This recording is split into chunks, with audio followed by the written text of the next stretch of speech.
तो हमने देखा था कि रिड्यूसर वगैरह कैसे यूज़ करते हैं, क्या-क्या प्रॉब्लम्स होते हैं रिड्यूसर में, क्या-क्या प्रॉब्लम होते हैं यूज़ स्टेट में, कैसे यूज़ स्टेट से यूज़ रिड्यूसर पे हम ट्रांजिशन कर सकते हैं और कैसे हम कंपेयर कर सकते हैं यूज़ स्टेट और यूज़ रिड्यूसर को। उनके प्रॉब्लम्स वगैरह देखे थे, उनके बेस्ट प्रैक्टिसेस देखे थे, कब यूज़ करना है, क्या यूज़ करना है वो देखा था और यूजिंग रिड्यूसर देखा था।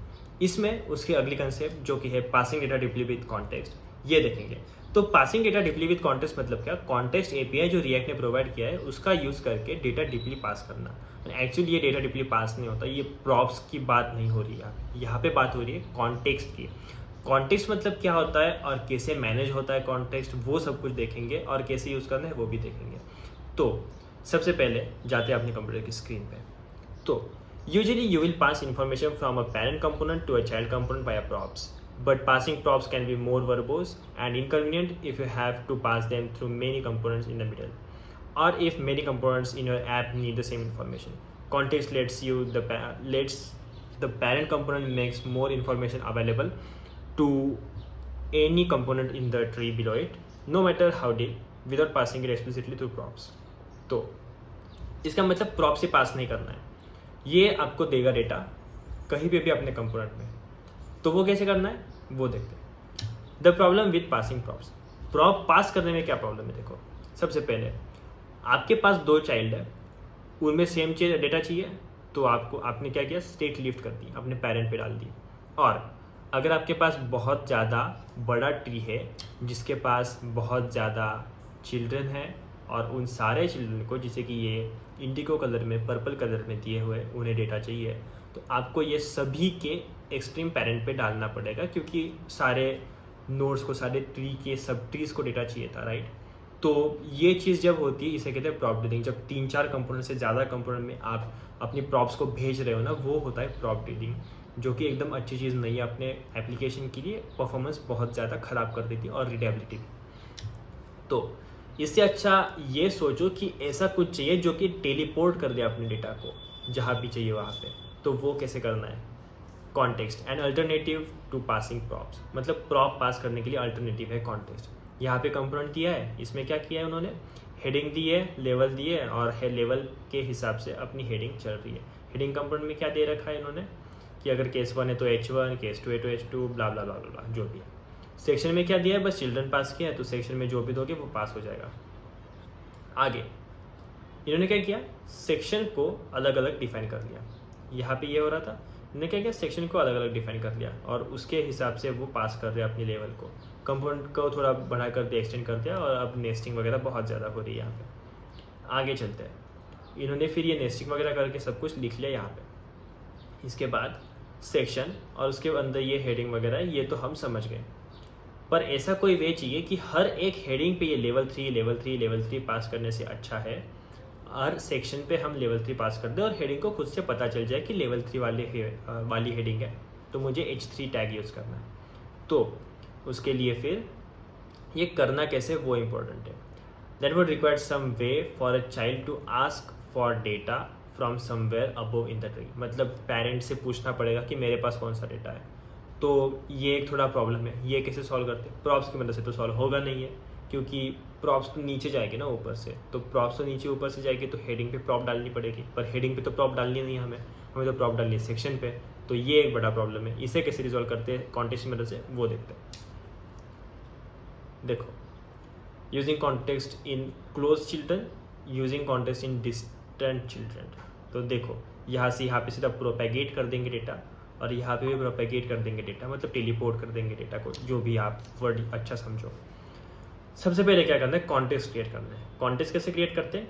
फंक्शन एरिया में सीधा क्रिएट कॉन्टेक्स्ट, जो कि क्या लेता है? डिफॉल्ट वैल्यू, इनिशियल स्टेट वो डाल देनी है, लेवल कॉन्टेक्स्ट बन गया। क्रिएट कॉन्टेक्स्ट की स्टेप खत्म, बस यही करना था। Second, use context. तो कॉन्टेक्स्ट को यूज़ कैसे करते हैं? कॉन्टेक्स्ट तो बन गया ना उस फाइल में, बस उसको लेना है, कॉन्टेक्स्ट को यूज़ करना है। उसके लिए हुक ही है यूज़ कॉन्टेक्स्ट, एकदम ईजी। सेकेंड स्टेप मतलब हुक ही है, फर्स्ट स्टेप मतलब फंक्शन ही है। Create the context, create context नाम का फंक्शन है। यूज़ कॉन्टेक्स्ट नाम का हुक है। कितना ईजी है, 3 स्टेप की प्रोसेस है और 3 स्टेप के में से 2 स्टेप तो कॉन्टेक्स्ट का, तो फंक्शन का नाम है और सेकंड तो हुक का नाम है। सबसे ईजी चीज़। तो हमें क्या करना है? हेडिंग में कॉन्टेक्स्ट को यूज़ करना है। यूज़ कॉन्टेक्स्ट क्या लेगा? कॉन्टेक्स्ट लेगा। जो कॉन्टेस्ट हमने बनाया था वो कॉन्टेस्ट उसे पास कर देना है बस। वो पास कर दिया, वहाँ से क्या मिलेगी, लेवल मिलेगी, क्योंकि यूज़ कॉन्टेस्ट में क्या डाला है हमने, क्रिएट कॉन्टेस्ट में 1 डाला है, इनिशियल स्टेट 1 डाला है, मतलब क्या, नंबर है ना, बेसिक नंबर मतलब क्या, लेवल है, इस केस में यूज़ केस के हिसाब से लेवल है, तो लेवल डालिए, तो यहाँ पे लेवल मिल गई। तो use contest is just a hook, just like use state and use reducer. You can only call a hook immediately inside a React component, not inside a loop or condition. Use context tells React that the heading components wants to read the context level. तो यहाँ पे हम heading का data दे देंगे उसे, और ये data देने के बाद हम JSX को अपडेट करेंगे। तो सेक्शन में हमने हेडिंग डाली है लेवल 4, और लेवल 4 डालने के बाद सब हेडिंग वगैरह भी दी है यहाँ पे। और इसके बाद हम क्या कर रहे हैं, एप्लीकेशन में हर एक सेक्शन में हमने लेवल दे दी। सेक्शन में लेवल देने के बाद हमने क्या किया, ये कॉन्टेस्ट बना के रखा था, हेडिंग वाली चीज़ वो कॉन्टेस्ट यूज़ कर दे, तो यहाँ पे लेवल का एक्सेस है, प्रॉप डालने की यहाँ पे ज़रूरत नहीं पड़ेगी हमें, और जो सेक्शन है वहाँ से हमें इसका एक्सेस देना पड़ेगा। तो थर्ड क्या है, प्रोवाइड द कॉन्टेस्ट, मतलब कॉन्टेस्ट का एक्सेस देना। वो कैसे करते हैं, सेक्शन में हमें क्या करना है, हम सेक्शन में सेक्शन डिफाइन कर रहे हैं और चिल्ड्रन रेंडर कर रहे हैं। चिल्ड्रन क्या पास होने वाले हैं, हेडिंग पास होने वाली है। और यहाँ पे हमने दे दिया अपना level contest dot provider. Level contest dot provider क्या होता है, जो भी कॉन्टेस्ट हमने बनाया उसमें एक प्रोवाइडर नाम का टैग अवेलेबल होता है, कस्टम टैग, जो कि खुद ने बनाया होता है रिएक्ट ने। तो ये कस्टम टैग है, कोई प्री डिफाइंड HTML टैग नहीं, इसीलिए कैपिटल से स्टार्ट होता है। और ये डॉट करके आप टैग्स वगैरह दे सकते हो, नॉर्मल सिंटैक्स है रिएक्ट का। यहाँ पे वैल्यू क्या पास कर दी, जो भी लेवल की वैल्यू आई। लेवल कहाँ से आ रही है, हम सेक्शन में पास कर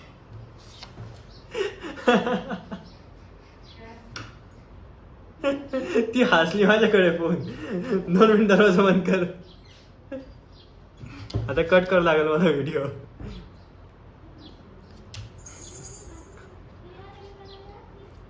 शांत बस। तो हम अपने पास ये लेवल कॉन्टेक्स्ट है, और लेवल कॉन्टेक्स्ट डॉट प्रोवाइडर करके ये नॉर्मल सिंटैक्स है रिएक्ट का जो हम फॉलो कर सकते हैं। यहाँ पे हम लेवल पास कर रहे हैं जो कि हमें प्रॉप से मिली है, तो प्रॉप से मिली हुई लेवल हम इन्हें यहाँ पे पास कर दी, और पास करने के बाद उसका एक्सेस यहाँ पे मिल गया कॉन्टेक्स्ट प्रोवाइडर में। कॉन्टेक्स्ट प्रोवाइडर में मिल गया मतलब इसके चिल्ड्रन को मिल गया। इसका चिल्ड्रन क्या है, चिल्ड्रन है हेडिंग, तो हेडिंग को इसका एक्सेस मिल गया। और हेडिंग को एक्सेस मिलने के बाद फिर हेडिंग के अंदर जब हमने यूज़ कॉन्टेक्स्ट से उस कॉन्टेक्स्ट को एक्सेस किया तो हमें लेवल का भी एक्सेस मिल गया, और लेवल यहाँ पे हमने स्विच केस लगा के अपना टैग प्रिंट कर दिया। इसके बाद using and providing context from the same component, same component से कैसे कॉन्टेक्स्ट प्रोवाइड कर सकते हैं। हमें अभी भी ज़रूरत पड़ रही है कि हम लेवल 1 लेवल 2 डाल रहे हैं यहाँ पे, पर इसके बगैर अगर करना होगा तो हम क्या कर पाएंगे, यहाँ पे लेवल रीड करनी है, क्योंकि यूज़ कॉन्टेक्स्ट तो कहीं पे भी यूज़ कर सकते हैं हम। बस रेस्ट्रिक्शन है कि वो जो कॉन्टेक्स्ट को हम एक्चुअली यूज़ कर रहे होंगे आगे जाके, जहाँ पे हमें डिफ़ॉल्ट वैल्यू की ज़रूरत नहीं पड़ेगी, वहाँ पे अपडेट करना होगा हमें, वो उस प्रोवाइडर के अंदर होना चाहिए। तो जब हमें अपडेट करना है तो प्रोवाइडर के अंदर करना है, अपडेट नहीं करना है तो हम बाहर कर सकते हैं। तो बाहर से यूज़ कॉन्टेक्स्ट कर लिया तो वैल्यू क्या मिल गई, 0, और 0 + 1 वैल्यू मैंने अंदर डाल दी। अंदर जब वैल्यू डालेंगे हम तो +1 मतलब 1 जाएगी, उसके बाद अगला कंपोनेंट नेस्टेड है तो यहाँ पे जाएगी तो +1 जाएगी। अब वैल्यू +1 हो रखी है तो +1 करोगे तो यहाँ पे 2 आएगी, 2 से +1 करेंगे तो 3 आएगी, 3 से +1 करेंगे तो 4 आएगी। इस तरह से हमारे सब हेडिंग अपडेट होती जाएगी अपने एच टैग्स के हिसाब से, जो कि हेडिंग टैग्स होते हैं। और context passes through intermediate components, तो इंटरमीडिएट कंपोनेंट से हम कॉन्टेक्स्ट को पास कर सकते हैं, जैसे कि इन्होंने यहाँ पे एक बहुत बड़ा कोड दिया है और यहाँ पे अंदर कंपोनेंट्स दिए है। हेडिंग पे ही कॉन्टेक्स्ट जाएगा, क्योंकि यहाँ पे जैसे आप देख सकते हो हेडिंग पे कॉन्टेक्स्ट रीड कर रहे हैं, सेक्शन से कॉन्टेक्स्ट डाल रहे हैं अंदर, और लेवल कॉन्टेक्स्ट में कॉन्टेक्स्ट डिफाइंड है। app.js में से हम कॉन्टेक्स्ट भेज रहे हैं, और कॉन्टेक्स्ट बस उसी में जाएगा जिस सेक्शन में हेडिंग को टारगेट किया जाएगा, बाकी पोस्ट वगैरह तो नॉर्मली रेंडर होंगे। आगे जाके देखा जाए तो before you use context use करने से पहले 2-4 चीज़ें ध्यान में रखनी चाहिए हमें। तो उसमें सबसे पहली चीज़ है कि पासिंग प्रॉप को एक बार प्रेफरेंस दो, प्रॉप्स पास करके देखो, स्टेट अपलिफ्ट करके देखो। ये दोनों चीज़ों में अगर आपको परफॉर्मेंस इश्यूज मिल रहे हैं तो उसके बाद दूसरी चीज़ देखो जो कि है extracting component and passing as a children. तो JSX को चिल्ड्रन की तरह पास करो आप। चिल्ड्रन की तरह पास करने के बाद आपको अपनी स्टेट ऊपर डिफाइन करनी पड़ेगी जहाँ पे भी है, और प्रॉप डीलिंग नहीं करनी पड़ेगी, प्रॉप्स पास नहीं करनी पड़ेगी। ऊपर डिफाइन किया तो सीधा चिल्ड्रन आप पास कर सकते हो आगे, और चिल्ड्रन रेंडर कर सकते हो। तो इस तरह से आप चिल्ड्रन पास करोगे पर प्रॉब्डरिंग नहीं करोगे, प्रॉब्डरिंग अवॉइड हो जाएगी। अगर ये दोनों भी चीज़ें काम नहीं करेगी तो उसके बाद ही आपको कॉन्टेस्ट की तरफ जाना है, नहीं तो कॉन्टेस्ट आपके लिए एक्सपेंसिव हो जाएगा, क्योंकि बहुत ज़्यादा हार्ड चीज़ों के लिए या फिर ज़्यादा स्टेट मैनेजमेंट के लिए यूज़ होता है। इतनी सिंपल चीज़ों के लिए यूज़ करना आपके कोड के लिए अच्छा नहीं होता। और सबसे आखिरी चीज़, यूज़ केसेस फॉर कॉन्टेस्ट। मतलब कॉन्टेस्ट के लिए क्या क्या केसेस है। सबसे पहले थीमिंग, जो पूरे एंटायर एप्लीकेशन के लिए आपको थीमिंग चाहिए होगी, डार्क थीम, लाइट थीम या फिर कोई अदर थीम होंगे वो। उसके बाद करंट अकाउंट, जो कि करंट लॉग्ड इन यूज़र का अकाउंट है, वो कैसे डिटेक्ट कर सकते हैं हम उसके लिए। और थर्ड है राउटिंग के लिए, जो राउटिंग लाइब्रेरी, जैसे कि मैंने एक प्लेलिस्ट बनाई है रिएक्ट ऑर्डर की, वो भी आप चेकआउट कर सकते हो, क्योंकि रिएक्ट के एकदम साथ साथ में काम करता है। तो राउटिंग के लिए भी जो कॉन्टेस्ट यूज़ होता है वो कॉन्टेस्ट वहाँ पे यूज़ होता है। वहाँ पे मैंने एक्सप्लेन किया है कि कैसे राउटिंग कॉन्टेस्ट वगैरह मैनेज होता है और कैसे रिएक्ट ऑर्डर मैनेज करता है उस कॉन्टेस्ट को। और थर्ड है मैनेजिंग स्टेट, तो स्टेट मैनेजमेंट के लिए यूज़ कर सकते हैं। और इसके लिए अगर आप रिड्यूसर के साथ यूज़ करोगे, क्योंकि लॉजिक बड़ा होगा, आपका कोड बड़ा होगा, आपके स्टेट्स बड़ी होंगी, तो ये ज़्यादा ईजी रहेगा, क्योंकि रिड्यूसर्स अच्छे से स्टेट मैनेजमेंट करते हैं और एक्शन डिस्पैच करके आप बहुत ज़्यादा चीज़ें मैनेज कर सकते हो ईजीली। तो आई होप आपको समझ में आएगा कि कैसे हम कॉन्टेक्स्ट वगैरह यूज़ कर सकते हैं और क्या क्या यूज़ केसेस है, कब यूज़ करना है, कब नहीं यूज़ करना, क्या क्या स्टेप्स है। तो मिलते हैं अगली वीडियो में, जहाँ पे देखेंगे हम scaling up with reducer and context. तो रिड्यूसर को कॉन्टेक्स्ट के साथ कैसे यूज़ करना है वो पढ़ेंगे। पर उससे पहले ये ऊपर के दो तीन वीडियो जो क्रिएट किए थे, जैसे कि रिड्यूसर वाला वीडियो, क्या रिड्यूसर होता है, फिर रिड्यूसर के कंपेरिजन्स, और ये एक वीडियो आपको चेकआउट करना ज़रूरी है, क्योंकि तीनों वीडियो का कॉम्बिनेशन वो अगला वाला वीडियो होगा। तो मिलते हैं उस वीडियो में, तब तक के लिए थैंक यू, बाय बाय।